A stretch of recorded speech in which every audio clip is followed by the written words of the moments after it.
The Mix here on Cable 8. Did everybody have a good spring break? Yeah? You guys actually remember any of it? No? It is WSU. Well, I was in Las Vegas for spring break, and I was there for 12 days. 12 days, which basically makes me legally dead. I don't know if you guys have ever been to Vegas, but I spent my vacation in 2 different parts. The first half I spent at a professional foosball tournament. And yes. So I'm happy there's an applause break for that. You definitely heard that right. I have a nerdy confession to make to you guys. I'm actually a professional foosball player. It's not a joke. I kind of wish it was. But both of my parents are professional foosball players. They actually met at a bar playing foosball in the 70s. So clearly I was conceived by some real winners.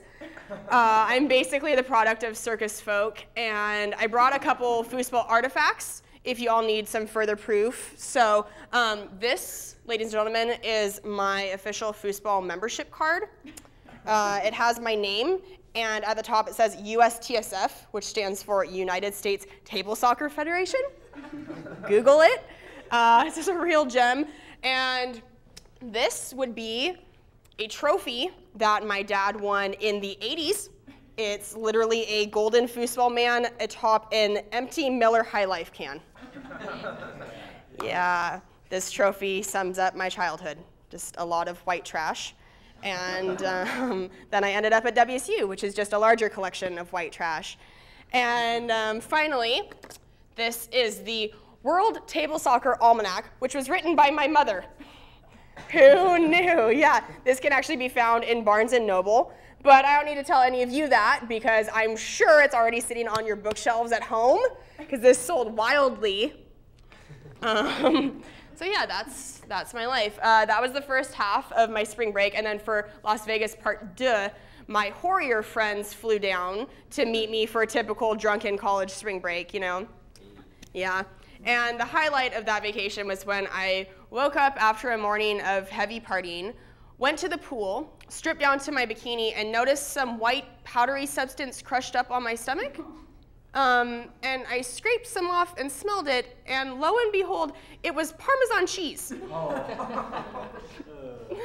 So evidently I had eaten some late night pizza like a wild animal, and in the process dumped about ½ an ounce of grated Parmesan down my shirt and then slept on it. And didn't know until I was standing in a public poolside vicinity with an exposed stomach that I had done that. And I think people might have expected something a little different if all of a sudden I was like, hey, who wants to do lines off my stomach? Party starts here. You know, and people start running at me, and they're like, wait, is that Kraft? Yep, Parmesan cheese, cocaine joke. So it is interesting being in Vegas as a 21-year-old girl, though, because that basically means that Vegas is just a vast desert of roofies and rape. There are really no social standards or etiquette in Vegas. You know, like nothing's considered inappropriate. Like as a girl, you will walk through the casino at 10 in the morning, and without fail, a group of overweight 40-year-old men who are still drunk from the night before will like teeter-totter up to you and be like, hey lady, high five, nice, all right, would you care for my warm cup of Bud Light? I've been saving it just for you, you know? And I can see in these guys' glazed eyes that they think I might just go, me? Oh my God, I would be honored to have your Bud Light, thank you. Wow, is there any Roofalin in this? Oh, there is? Perfect. Okay, I'm totally on a budget this vacation, so drinking this will feel like 17 drinks, so thanks. All right, we've got an awesome show for you tonight. 2011's Miss Spokane, Genay Tucker, is here, so give it up for that.